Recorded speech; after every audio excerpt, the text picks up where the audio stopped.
ओम आज के प्रातः क्लास है 26 जनवरी 1968। रिटायर चला है। ये कौन आया आज सवेरे सवेरे? रूहानी बाप बैठ कर रूहानी बच्चों को समझाते हैं।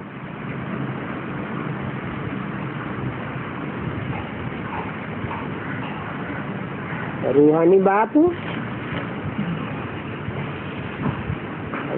बाप माना कौन और जिस्मानी बाप माना कौन? रूहानी बाप माने रूहों का बाप और जिस्मानी बाप माने जितने भी जिस्मधारी मनुष्य मात्र हैं सबका बाप। तो समझाने वाला कौन है? रूहानी बाप। जिस्मानी बाप समझाने वाला नहीं है। जिस्मानी बाप और रूहानी बाप में बहुत फर्क है। फिर भी रूहानी बाप बैठ कर समझाते हैं। बैठ कर समझाते हैं माना कोई में प्रवेश होकर के समझाते हैं। बाप खुद कहते हैं मैं जब आता हूँ तो किसको भी पता नहीं पड़ता है। किसको पता नहीं पड़ता है? जिसमें आता हूँ उसको भी पता नहीं पड़ता। जिसमें बैठ कर समझाता हूँ उसको भी नहीं पता पड़ता। ब्रह्मा को पता पड़ता है। ब्रह्मा को भी पता नहीं पड़ता क्योंकि गुप्त है। तुम बच्चे भी गुप्त हो। अगर रूहानी स्टेज में हो तो गर्भ में भी जब आत्मा प्रवेश करती है तो प्रवेश होने का मालूम थोड़ा ही पड़ता है।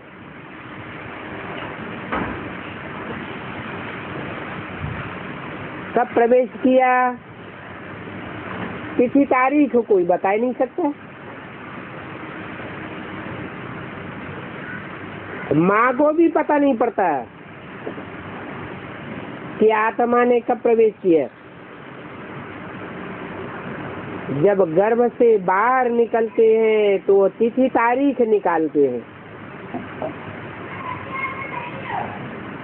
बाहर आना माना प्रत्यक्ष होना। ऐसे ही ये रूहानी बाप है। जब प्रवेश किया तो कोई को पता नहीं पड़ता है। जैसे आत्मा गर्भ में प्रवेश करती है तो कोई को पता नहीं पड़ता। तो जब बच्चे के रूप में प्रत्यक्ष होती है तो पता चलता है। ऐसे ही संसार में वो रूहानी बाप तब प्रत्यक्ष होता है जब संसार में सबके सामने प्रत्यक्ष होता है। नहीं तो गुप्त पाठ बजाता रहता है। प्रवेश कब किया, कब रथ में पधारा, ये कोई को नहीं मालूम पड़ता है। हाँ, कोई को देखते थे तो नशे में आ जाते थे। समझा? कुछ प्रवेशता है या तो मेरे में कोई ताकत आ गई है।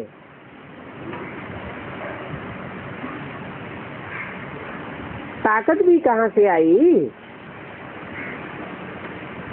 मैंने खास कोई जप तप आदि थोड़ी ही किया। इसको कहा जाता है गुप्त। तिथि तारीख कुछ भी नहीं। और सभी मनुष्य मात्र की तिथि तारीख होती है।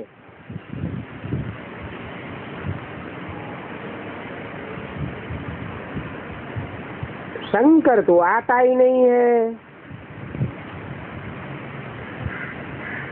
फिर क्या हुआ? सूक्ष्म वतन में सदैव ही है। कब से है? इस सूक्ष्म वतन की स्थापना कब होती है, ये भी कह नहीं सकते। मुख्य बात तो है मन मना भव। बाप कहते हैं हे आत्माओं, तुम मुझे अपने बाप को बुलाते हो कि आकर के पतित को पावन बनाओ।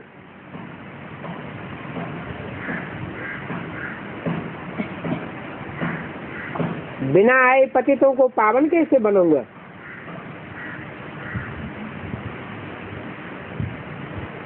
पतित दुनिया को पावन बनाता हूँ। बाप समझाते हैं ड्रामा प्लान अनुसार जब मैं आता हूँ, अर्थात प्रत्यक्ष होता हूँ, तो चेंज जरूर होती है।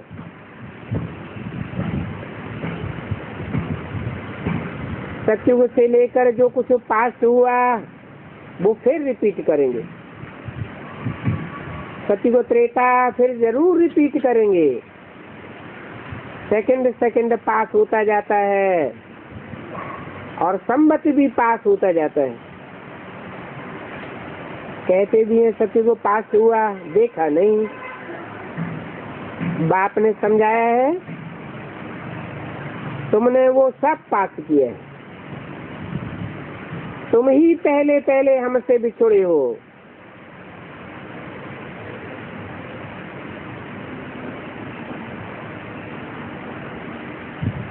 यह पहले पहले नहीं बिछुड़ा। कौन?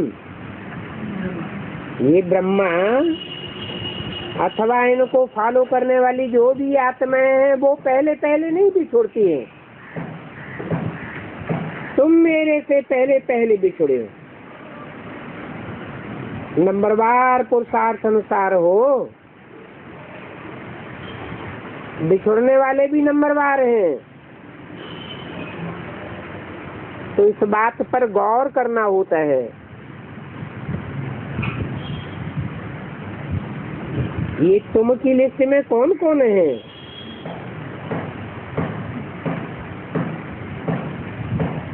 जो कल पहले भी पहले बिछुड़े थे। अभी भी रूहानी बाप से पहले पहले बिछुड़ोगे। कौन है और कितने इस लिस्ट में होंगे?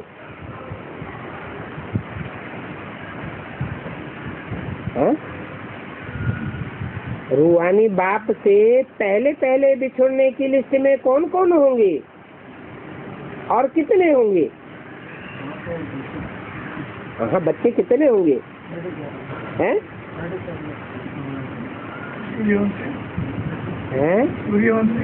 हाँ, सूर्यवंशी। तुम पहले पहले हमसे बिछुड़े हो। तो इस बात पर गौर करना होता है। कैसे हमने 84 जन्म लिए हैं। 84 जन्म तो पृथ्वी आत्मा भी लेती है। फर्स्ट क्लास सचिव की रचना है। लेकिन वो कैसे 84 जन्म लेती है और तुम कैसे 84 जन्म लेते हो? तो फिर हूबहू लेने पड़ेंगे। अर्थात सुख और दुख का पार्ट बजाना होगा। ये सुख दुख का खेल कोई बड़ी बात नहीं है। सतयुग में होता है सुख, कलयुग में होता है दुख। नई दुनिया में बहुत सुख होता है। जैसे नया मकान में सुख होता है, पुरानी दुनिया में दुख। मकान पुराना होता है तो कहाँ से छत बहेगी, कहाँ से कुछ होगा, पुराना हो जाता है। इस बात को समझने की हिम्मत करनी है। बहुत पुराना होता है तो समझा जाता है अब ये मकान रहने लायक नहीं है।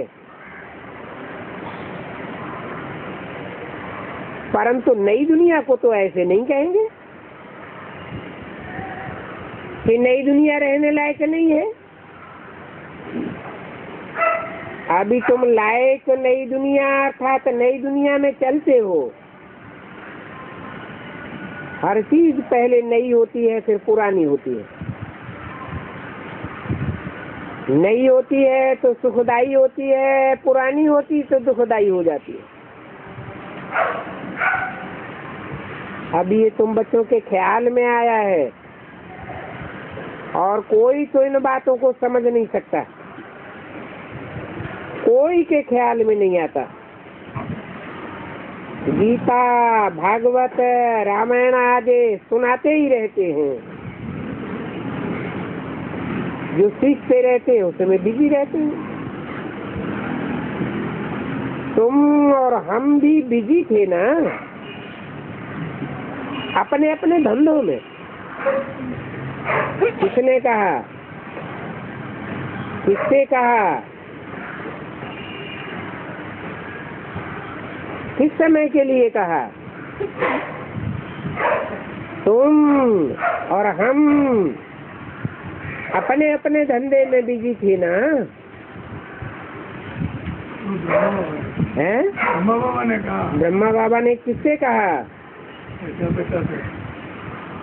प्रजापिता वाली वो सोल को ब्रह्मा बाबा इमर्ज करना जानते थे क्या?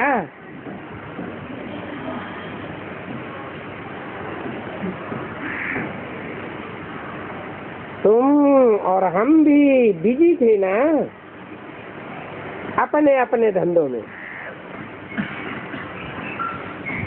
अभी समझते हैं वेद के बाप ने हम बच्चों को कितना समझाया है। बाप कहते हैं ये पुरानी दुनिया खत्म होनी है, अभी नई दुनिया में चलना है। और ऐसे भी नहीं है कि नई दुनिया में सभी चलेंगे, सब नहीं चलेंगे। सभी मुक्ति धाम में जाए बैठे हैं, फिर तो प्रलय हो जाए। ये कायदा नहीं है क्या? सभी नहीं जाएंगे। कहाँ? नई दुनिया में सभी जाएंगे। नई दुनिया में भी सभी नहीं जाएंगे और मुक्ति धाम में भी जाकर सभी नहीं बैठेंगे। अगर सभी वहाँ जाके इकट्ठे बैठ जाएं तो ये दुनिया प्रकट रूप से लीन हो जाए, कुछ भी न रहे। ये कायदा नहीं है। तो बच्चों की बुद्धि में सारा चक्र है, तुम जानते हो। ये पुरानी दुनिया और नई दुनिया का कल्याणकारी ये पुरुषोत्तम संगम युग है।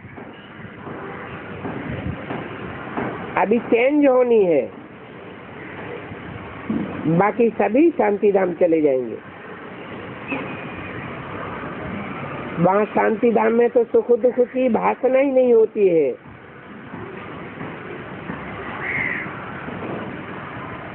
और अभी का ये भी गायन है कि यज्ञ में विघ्न पड़े।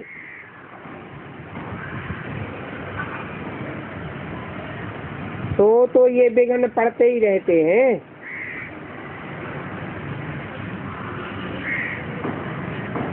कल्प के बाद भी ये विघ्न पड़ेंगे।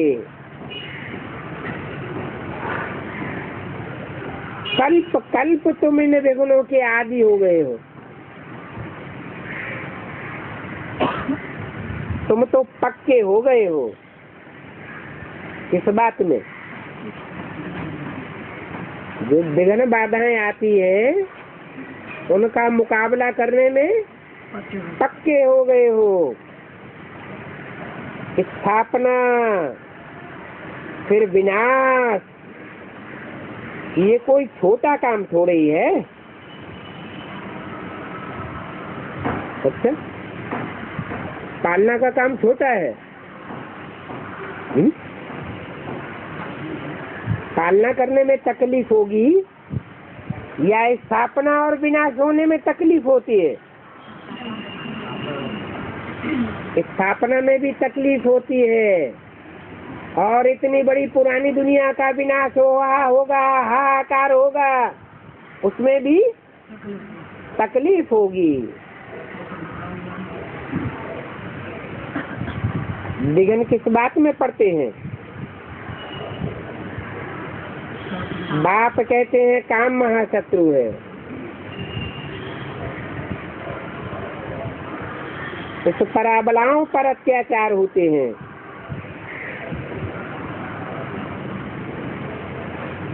द्रौपदी की बात आई है ना,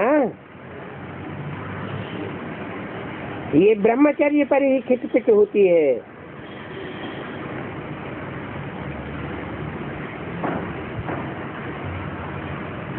और गालियां भी गीता सुनाने वालों को ही दी है। बाकी शास्त्रों में तो सभी मनुष्यों की बनाई हुई बातें हैं।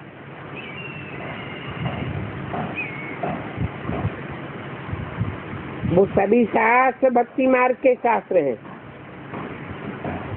वो पढ़ते ही आते हैं। तुम अभी समझते हो वो सब झूठ है,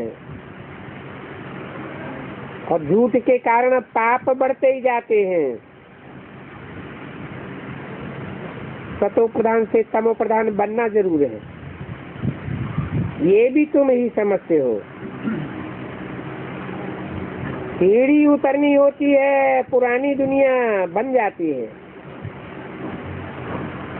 ये सभी बातें तुम बच्चे समझते हो, तो उन बातों का सिमरण भी करना चाहिए। सिमरण करके फिर दूसरों को समझाना भी चाहिए। पढ़ करके टीचर बनते हैं ना, जरूर टीचर की बुद्धि में नॉलेज है, तब ही पास होकर के टीचर बने। फिर टीचर से जो सीख करके होशियार होते हैं, तो गवर्नमेंट उनको पास करती है, ट्रेनिंग देती है। फिर देखते हैं ये टीचर सिखलाने लायक है, तुम भी टीचर बनते हो। और बाप ने तुमको टीचर बनाया है।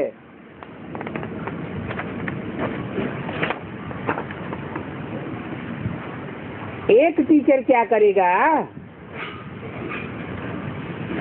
तुम सभी हो रूहानी टीचर।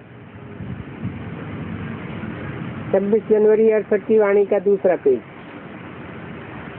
तो बुद्धि में ये नॉलेज रहनी चाहिए। समाचार बच्चों ने सुना, जयपुर में स्पीकर आया, तो नॉलेज पर मोहित हो गया।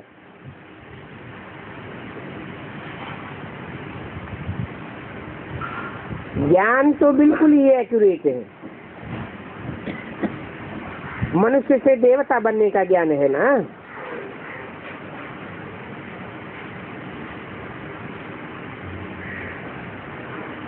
तो टीचर का मान रहा, आगे चलकर देखना क्या होता है।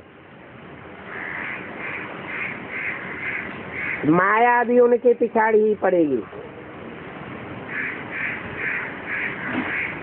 मुझे पता नहीं क्या है, शास्त्र राइट है या ये बच्चियां राइट है। अभी बच्चों को राइट समझते हैं तो माथा झुकाते हैं। कोई लाइट भी देखते हैं। जितना तुम बाप को याद करते रहेंगे तो लाइट आती रहेगी।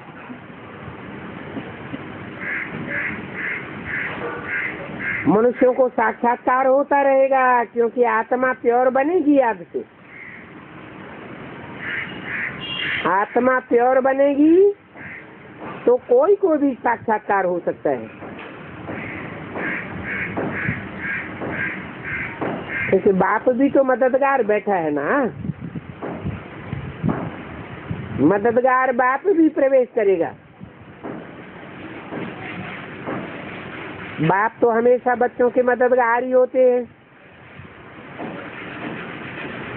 पढ़ाई में भी नंबरवार तो होते ही हैं, नाम नहीं लिया जाता है। हर एक को अपनी अपनी बुद्धि से समझना चाहिए कितना हमको धारणा होती है।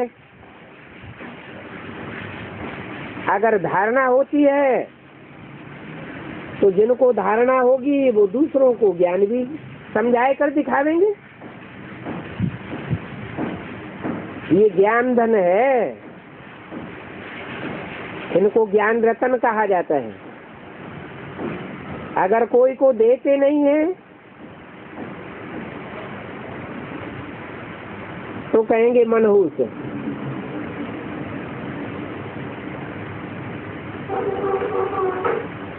मनहूस भी होते हैं ना, तो दूसरों का भी कल्याण करना है। धन ले करके फिर दान करेंगे तो महादानी कहेंगे। महादानी कहो, महावीर कहो, महारथी कहो, बात एक ही है, परंतु सभी तो एक जैसे नहीं बन सकते। तुम्हारे पास कितने आते हैं, एक एक से बैठ करके माथा मारना होता है। वो लोग तो अखबारों द्वारा बहुतों को बातें सुनाते रहते हैं, तो चमकते हैं। तो जब तुम्हारे पास आए सुनते हैं तो कहते हैं परमत क्या क्या सुना।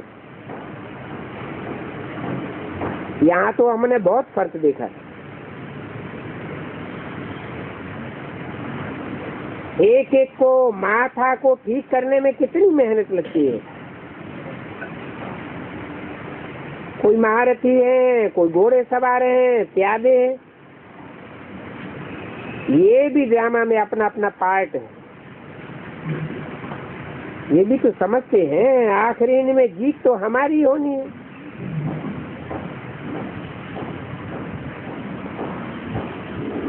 जो अंदाज कल पहले बना था वो जरूर बनना है।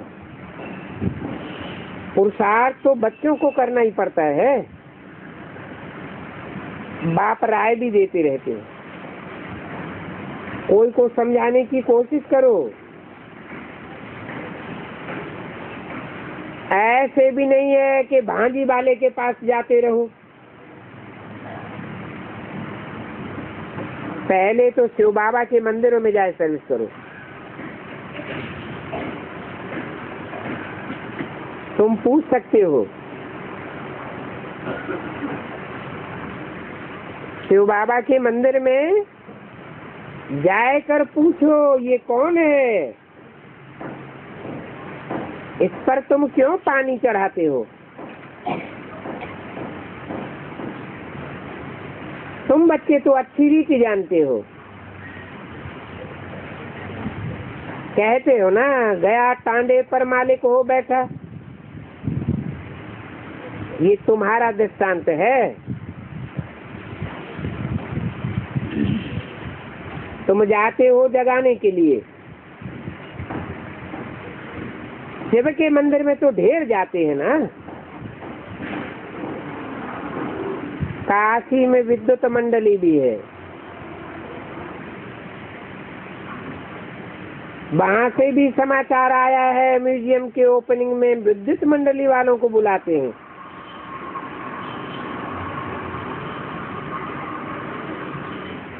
तो लिखा है हमको जगदीश मदद लेने के लिए चाहिए। जानते हैं जगदीश तीखा है, संजय नाम दिया है ना। संजय माना सम माने संपूर्ण, जीत माना जीत।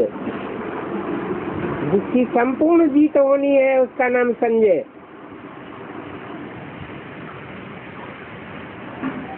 तो बाबा ने हद में बोला या बेहद में बोला है? हद में क्यों नहीं? बेसिक नॉलेज के बतौर जिसका नाम संजय दिया, वो जगदीश की संपूर्ण जीत नहीं हुई क्या है? क्यों? बेसिक नॉलेज में जो भी बेसिक के भांति हैं पढ़ाई पढ़ने वाले, उनके दिल पर जीत नहीं पहनी। जीत पहनी या नहीं पहनी है? जीत तो पहनी, परंतु वो हद की पढ़ाई है। क्या? जो भी ईश्वरीय नॉलेज की बेसिक पढ़ाई है वो हद की क्यों है? क्योंकि उसमें सिर्फ सुनाना हुआ, लेकिन गहराई से समझना और समझाना नहीं हुआ। अगर जगदीश भाई ने रूबरू आकर के उस बात को गहराई से समझा होता तो फिर शरीर छोड़ने के बाद ये बात नहीं आती कि हमने जो करना था सो नहीं कर पाया। क्या करने का उमंग उत्साह था कि बाप की प्रत्यक्षता मुझे जरूर करनी है, परंतु बाप को पहचाना नहीं तो फिर प्रत्यक्ष कैसे करेंगे? मुगालते में रह गए। शरीर छोड़ने के बाद जब आत्मा सूक्ष्म स्टेज धारण करती है तो सच्चाई का पता चलता है।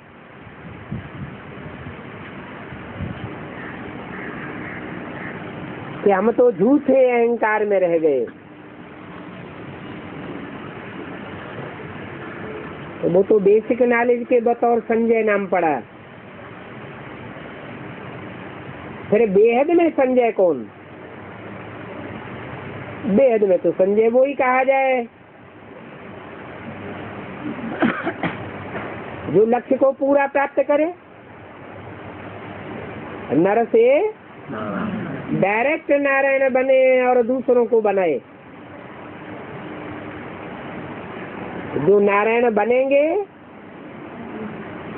और बनाएंगे, ऊंच पद पावेंगे और दूसरों को ऊंच पद पाने लायक बनावेंगे, वो बच्चे बाप को प्रत्यक्ष करेंगे। या जो इस जन्म में नर से नारायण बनेंगे ही नहीं, अगले जन्मों में बनेंगे। जिन नारायणों का शास्त्र में कोई गायन ही नहीं है, मंदिरों में पूजा ही नहीं है, वो बाप को प्रत्यक्ष करेंगे। बाप को प्रत्यक्ष करने वाले बाप के डायरेक्ट बच्चे होंगे या कोई दूसरे होंगे? आज के बड़े बड़े माने जाने वाले जो भी दुनियावी लोग हैं वो बाप को प्रत्यक्ष करेंगे क्या? वो थोड़ी प्रत्यक्ष करेंगे। तो बोला जानते हैं जगदीश तीखा है,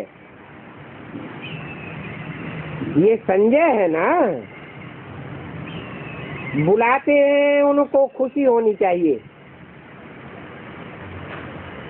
जिसको सेवा के लिए बहुत लोग बुलाने की आशा रखते हैं तो दिल में क्या होना चाहिए?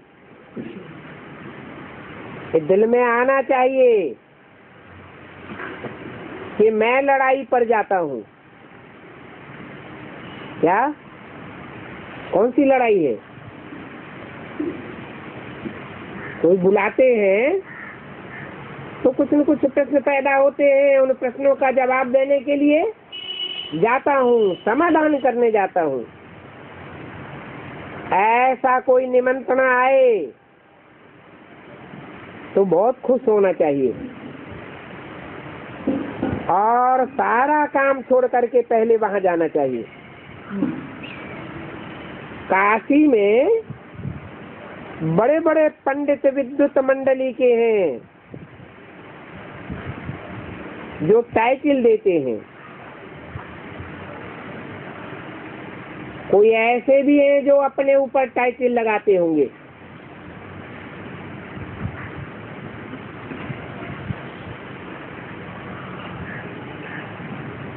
भक्ति मार्ग में तो कोई कितनी भी होशियारी दिखा दे, परंतु उस होशियारी में रखा कुछ भी नहीं है। कितनी मेहनत करते हैं, कितने ढेर मंदिर हैं, ये भी एक धंधा समझ लिया है। क्या मंदिर बनाना और उनमें शास्त्र आदि पढ़ना, पूजा आदि कराना। कोई अच्छी स्त्री देखें, उनको गीता पढ़ना सिखा करके उनको आगे कर देते हैं। तो जो कमाई होती है वो कमाई उनको मिलती रहती है। ये भी धंधा है। बाकी इन धंधों में रखा कुछ भी नहीं है। किस तरफ इशारा किया? हाँ,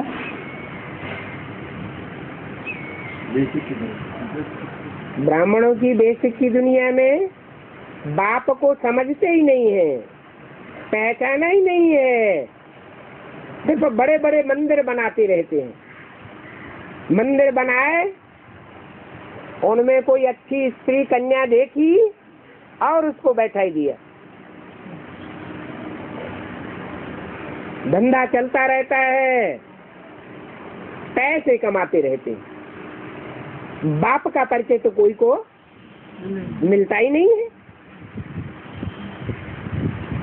ऐसे रिद्धि सिद्धि बहुत सीखते हैं। तो निमंत्रण आया है जगदीश को।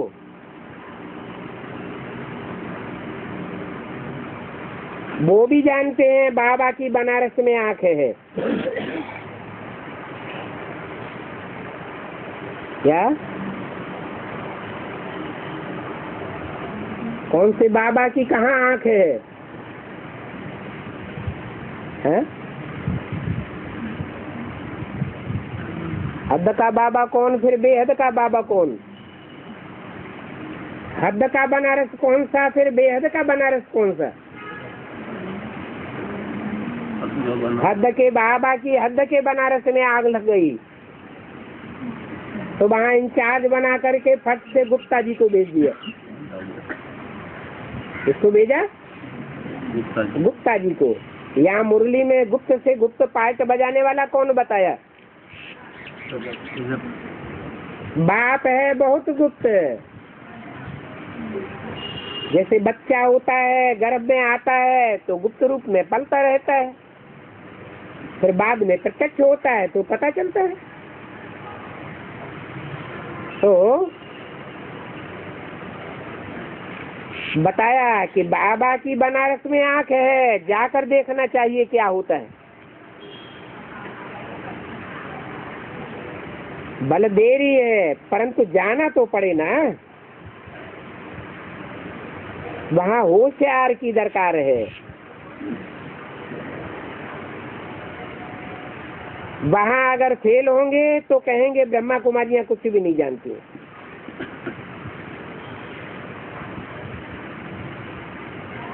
इसलिए जाना भी चाहिए योद्धाओं को। वो भी योद्धाएं हैं ना। शंकराचार्य ने जाकर के शास्त्रार्थ किया था, परंतु अभी तुम बच्चों को तो शास्त्रार्थ नहीं करना है। क्या? कोई शास्त्रों का अर्थ बैठ करके नहीं बताना है। फिर भक्ति मार्ग में ये रस्म कैसे पड़ गई शास्त्रार्थ करने की?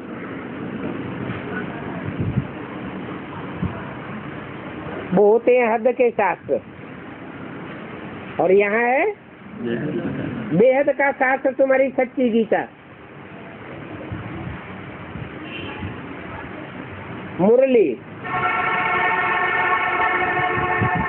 उन्होंने नाम दिया है, ब्रह्मा के मुख से वेदवाणी निकली, और तुमने नाम दिया है मुरली। तो वो भी योद्धे हैं और तुम भी योद्धा हो। परंतु तुम बच्चों को शास्त्रार्थ नहीं करना है।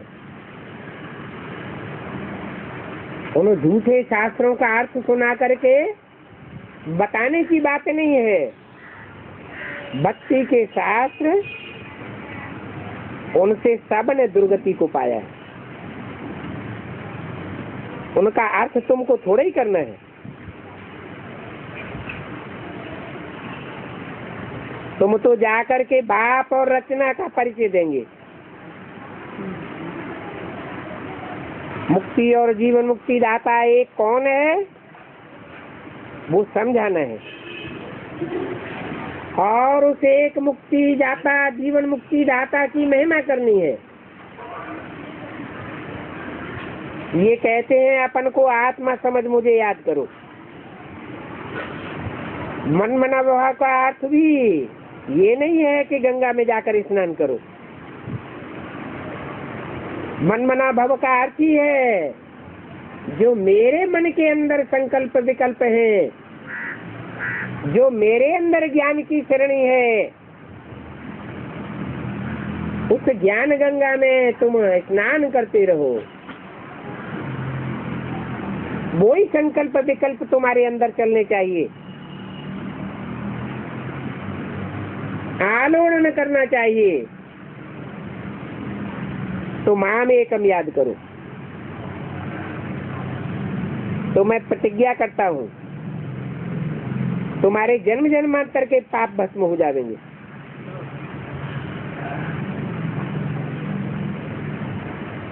अगर कोई और के संकल्प विकल्पों में रमण करेंगे तो पाप बढ़ते जाएंगे। ये अनेक मत देने वाला रावण बहुत सिरों वाला जब से इस दुनिया में आया है,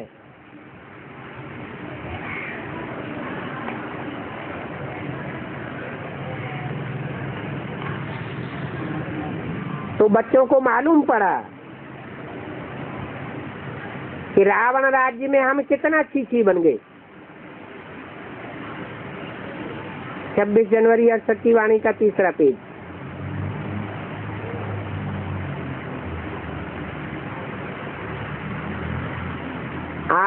आज से नीचे उतरते आए हैं। ये दुनिया है ही विषय सागर। अभी बात इस विषय के सागर से निकाल तुमको क्षीर सागर में ले जाते हैं।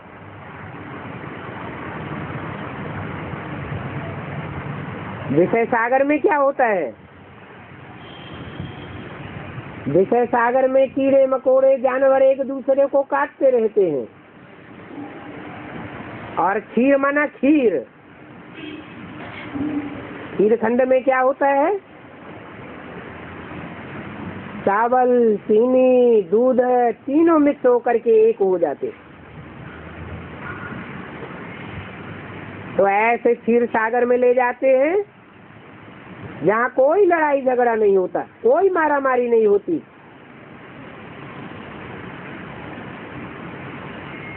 बच्चों को यहाँ क्षीर सागर में बहुत मीठा लगता है।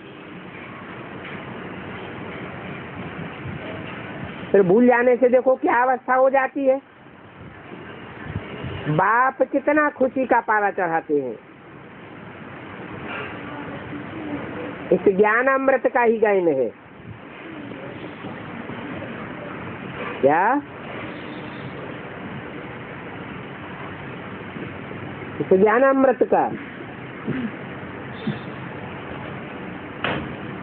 जिस समय ये वाणी चल रही थी ब्रह्मा के मुख से, उस समय ज्ञान अमृत कहें क्या?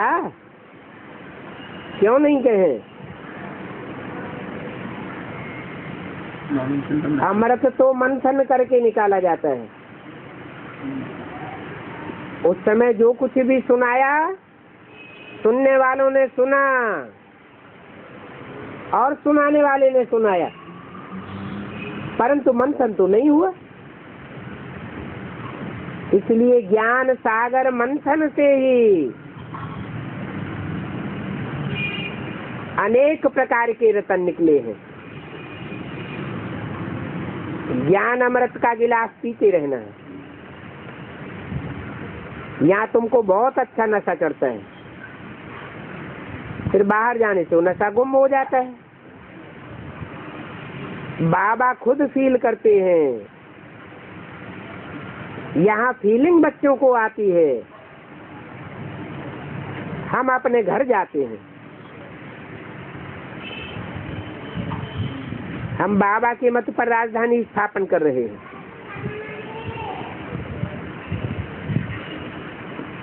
हम बड़े वॉरियर्स हैं। ये सभी बातें बुद्धि में नॉलेज धारण करने की हैं, जिससे तुम इतना ऊंच पद पाते हो। जानते हो कि पढ़ाने वाला कौन है? वेद का बाप एकदम हमको बदल देते हैं। तो बच्चों के दिल में कितनी खुशी होनी चाहिए। ये भी दिल में आना चाहिए उमंग कि जो खुशी हमको मिली है वो दूसरों को कैसे देवे। रावण का मिलता है शराब और बाप का मिलता है वर्षा। रावण के शराब से तुम कितना दुखी और अशांत बनते हो।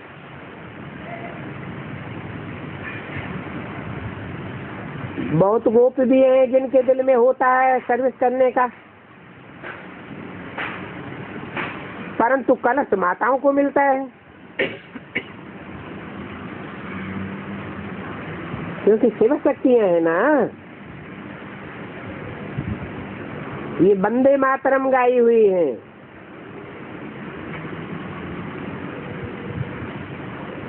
साथ में वंदे पितरम तो है ही, परंतु नाम माताओं का बाला करते हैं।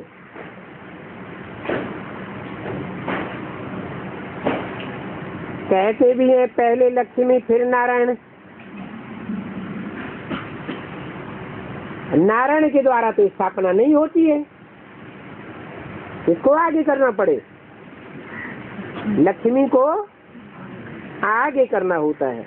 पहले सीता पीछे राम। यहाँ इस दुनिया में पहले मेल का नाम फिर फीमेल का नाम लिखते हैं।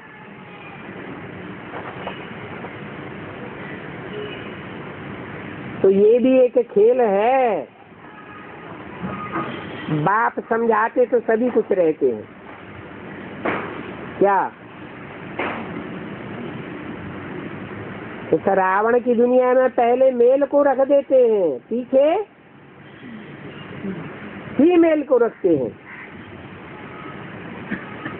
तो रिजल्ट क्या होता है?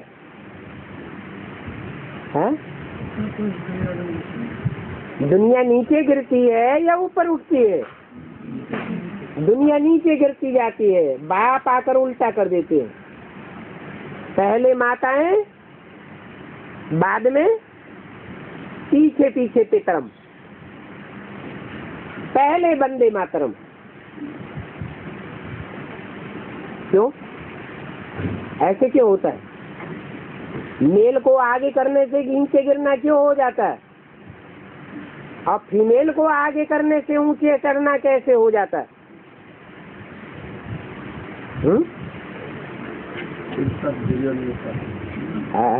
अपने मुंह से बोल रहे हैं।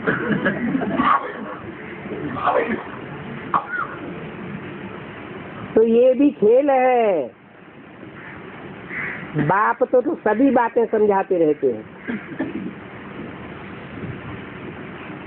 भक्ति मार्ग का राज भी समझाते हैं। देखो भक्ति में क्या क्या होता रहता है।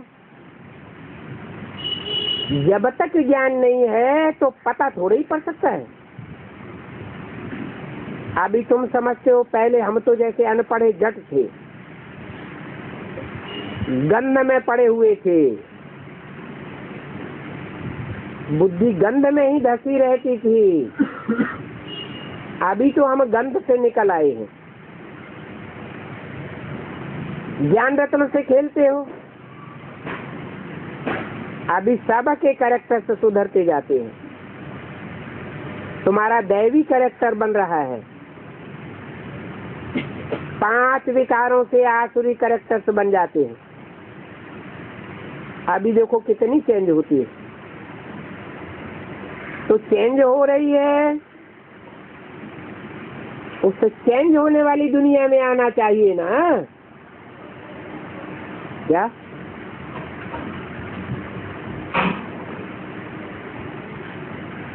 चेंज होने वाली दुनिया में आना चाहिए? क्या मतलब हुआ? बेसिक नॉलेज से एडवांस नॉलेज हुई तो कहाँ जाना चाहिए? बेसिक नॉलेज में ही रहना चाहिए या क्लास ट्रांसफर करना चाहिए? क्लास ट्रांसफर करना चाहिए। फिर एडवांस नॉलेज में भी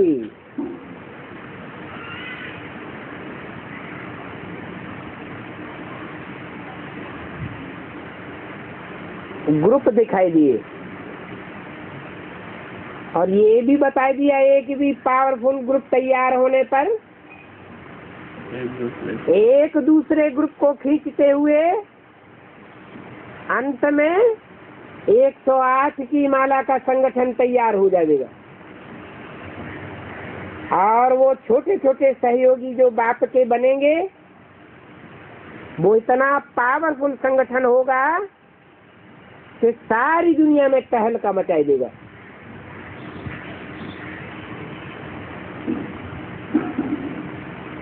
बड़ा भारी रिवॉल्यूशन हो जाएगा।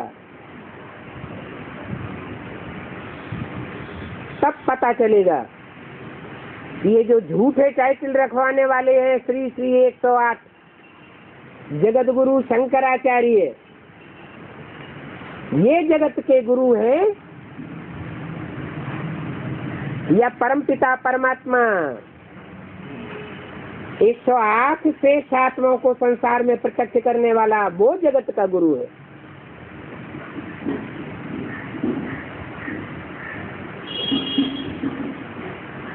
तो दुनिया चेंज हो रही है तो चेंज में आना चाहिए। शरीर छूट जाए फिर थोड़े ही चेंज हो सकेंगे।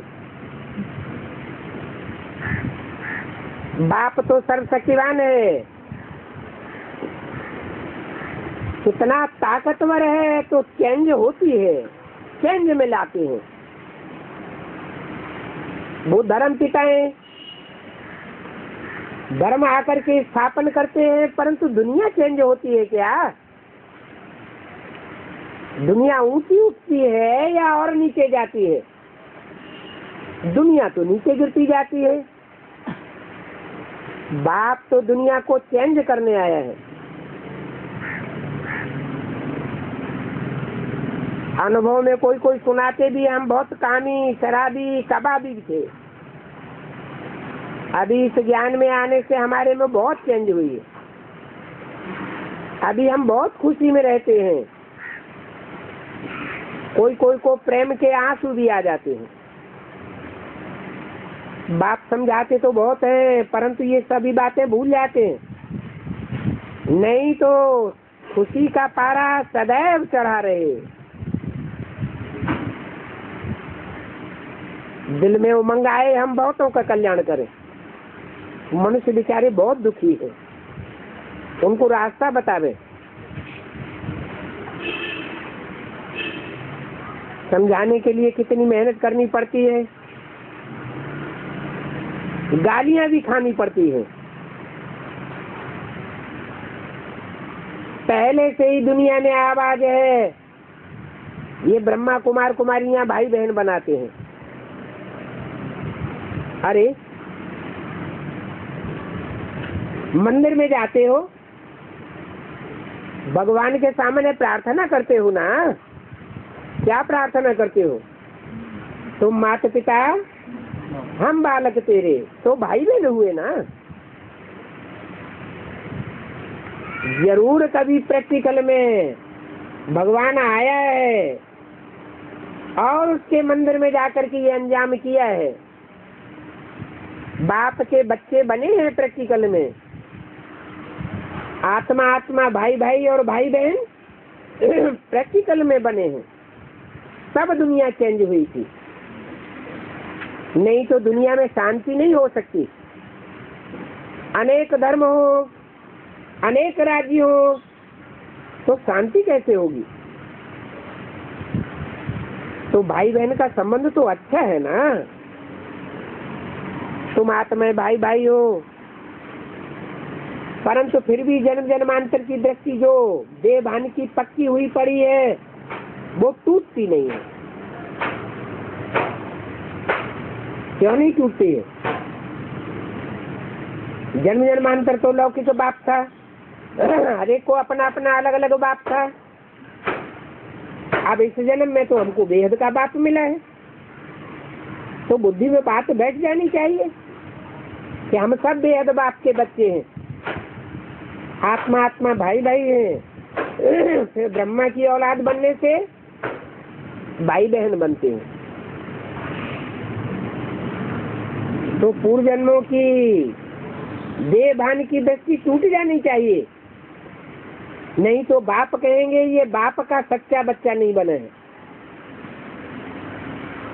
बाबा के पास बहुत पत्र आते हैं, लिखती हैं बाबा हमारे ऊपर बाप की कुदृष्टि रहती है, ससुर की कुदृष्टि रहती है, अभी हम इनसे कैसे छूटें? बहुत दुख होता है। बाबा बचाओ, हमको भाई खराब करते हैं। द्रौपदी ने भी पुकारा पति के लिए, यहाँ तो भाई बाप मामा चाचा काका सभी दुशासन बन पड़ते हैं। बाप कहते हैं ये कोई नई बात नहीं है। दुनिया जब कलयुग के अंत में तमो प्रधान होती है तो सारी दुनिया में ये हाल हो जाता है। कल्प कल्प हम यही बातें सुनते हैं। तो बाप समझाते हैं कि सूखी दुनिया से तुम बच्चों को पार जाना है, गुलगुल बनना है। कितने ज्ञान सुन करके फिर भूल जाते हैं, विकारों में गिरते हैं तो सारा ज्ञान उड़ जाता है। काम महाशत्रु है ना।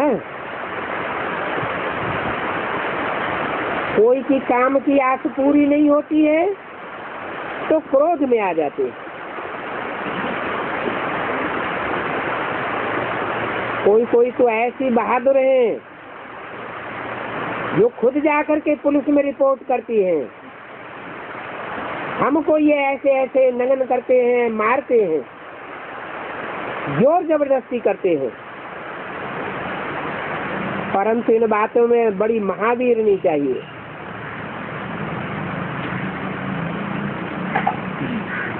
कुछ सटका भी खाना पड़ता है।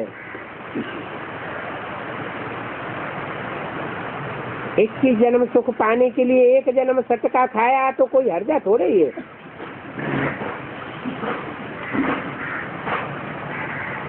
जो रीढ़ बकरियां होती हैं वो तो बेचारी मार खाती ही रहती है। कोई कोई शेरनी निकलती है, कोई तो फिर सीधी ही होती रहती, ताकत ही नहीं, ऐसी फिर बाहर निकल न सके। बाबा तो इन बातों को बहुत अनुभवी है।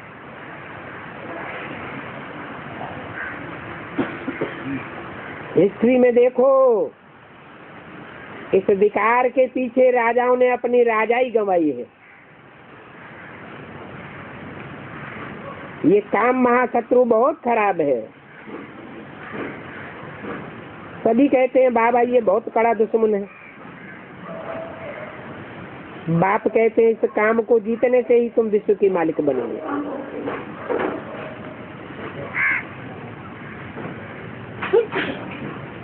बड़ी भारी लड़ाई है, परंतु डरना नहीं चाहिए।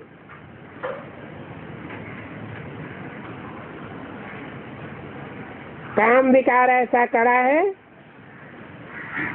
जो प्रतिज्ञा करके फिर भी गिर पड़ते हैं। बहुत मुश्किल से कोई सुधरते हैं। इस समय सारी दुनिया में कैरेक्टर से बिगड़े हुए हैं। पावन दुनिया कब थी, कैसे बनी, ये किसी को पता नहीं है। इन लक्ष्मी नारायण ने ये राज्य भाग कैसे पाया, जो शास्त्रों में इनकी कोई गिलानी नहीं है। सब देवताओं की गिलानी है, परंतु लक्ष्मी नारायण की कोई गिलानी नहीं करता। ऐसा राज्य इन्होंने कैसे चलाया।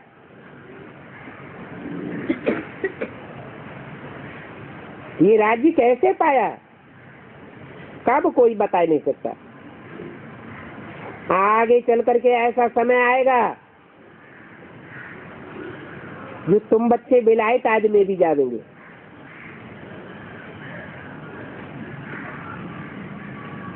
वो बुलायती लोग भी तुमसे सुनेंगे, बुलावेंगे, पूछेंगे बताओ ये पैराडाइज कैसे स्थापन होता है।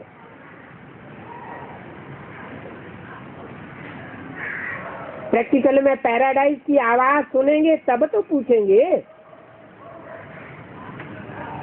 सुनेंगे ही नहीं तो पूछेंगे कैसे, जानेंगे तो पूछेंगे।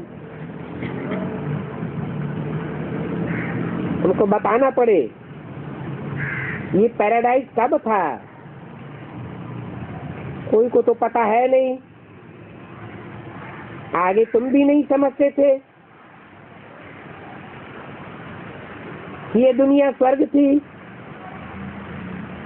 तुम भी क्या समझते थे कि स्वर्ग कोई ऊपर होता है, नरक कोई पाताल में होता है, परंतु ऐसे तो है नहीं। इसी दुनिया में स्वर्ग और बाद में इसी दुनिया में नरक बन जाता है। अभी तुमको कितना मालूम पड़ गया, तुम्हारी बुद्धि में ये सारी बातें बैठ गई हैं, अच्छी रीत बैठी हैं।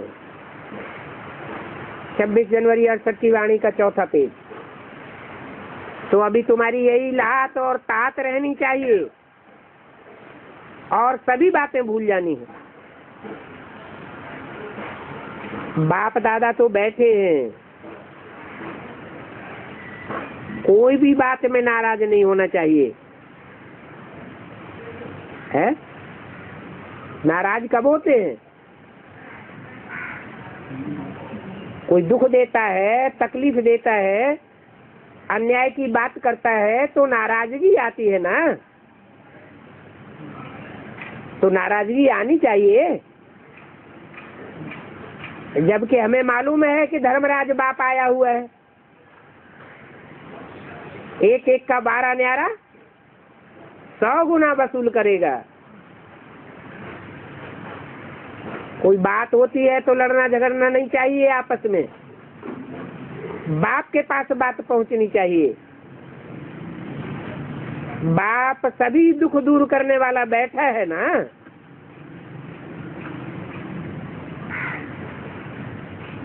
बैठा है, उससे क्या साबित हुआ? नहीं, बैठा है का मतलब सभी दुख दूर करने का अंजाम है।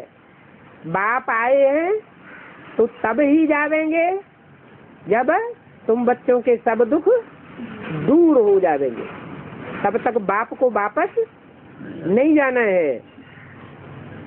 तुम्हारे तो सदैव सदैव के लिए अर्थात 21 जन्मों के लिए सभी दुख दूर हो जाते हैं। तुम जानते हो हम ट्रांसफर हो रहे हैं, पुरानी दुनिया से नई दुनिया की ओर ट्रांसफर हो रहे हैं। हम दुखधाम से सुखधाम जा रहे हैं। इस बात की तुमको बहुत खुशी रहती है क्या कि पुरानी दुनिया के संगठन को छोड़कर हम नए ब्राह्मणों के संगठन में जा रहे हैं। संपूर्ण ब्राह्मण ही संपूर्ण देवता बनेंगे। लॉटरी तुमको बहुत फर्स्ट क्लास मिलती है, तो तुमको अपनी संभाल आप ही करनी है। कहीं ऐसा न हो हम संग दोष में और अन्न दोष में फंस जावे। फंस जावेंगे तो क्या होगा? बुद्धि खराब हो जाएगी। बुद्धि खराब होगी तो नई दुनिया के संगठन में जा नहीं सकेंगे। अपना सुधार करना है। तुम्हारी है ही योग बल की बात।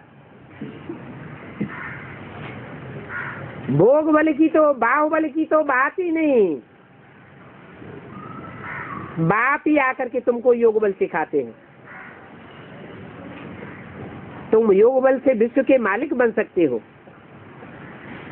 वो लोग आपस में कितना लड़ते रहते हैं, क्यों? क्योंकि एक बाप को जानते नहीं है। और तुम तो एक बाप को जान गए हो, जो आकर के एक धर्म, एक राज्य, एक भाषा की दुनिया की स्थापना करते हैं।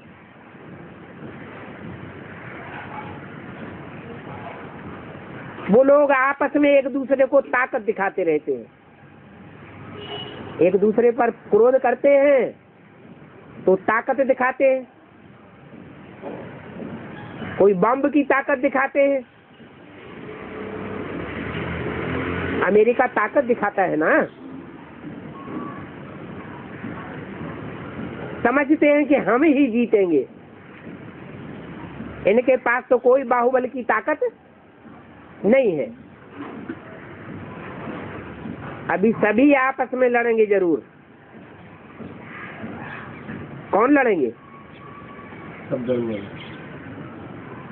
जो बाप को नहीं जानते हैं वो आपस में लड़ेंगे, और जिनको बाप की पहचान है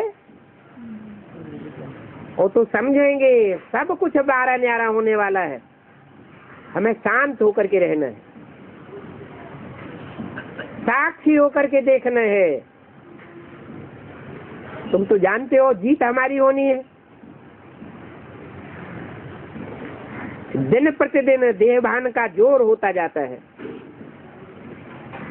समझते भी हैं कि बस अभी लड़ाई लगी की लगी।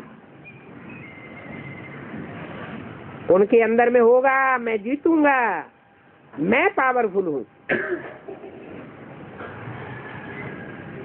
एक क्रिश्चियन ही आपस में लड़ते हैं, उनमें बहुत ताकत है। क्या?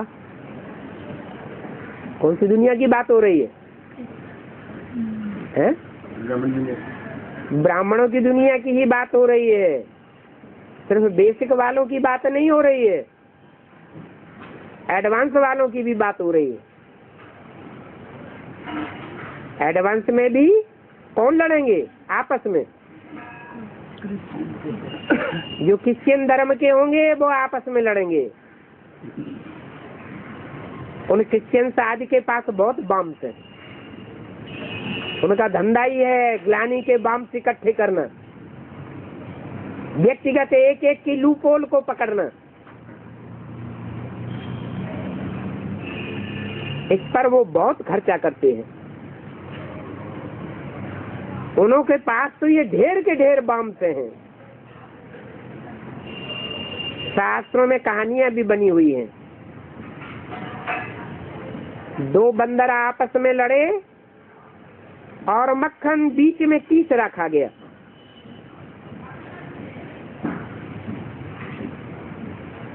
ओम शांति।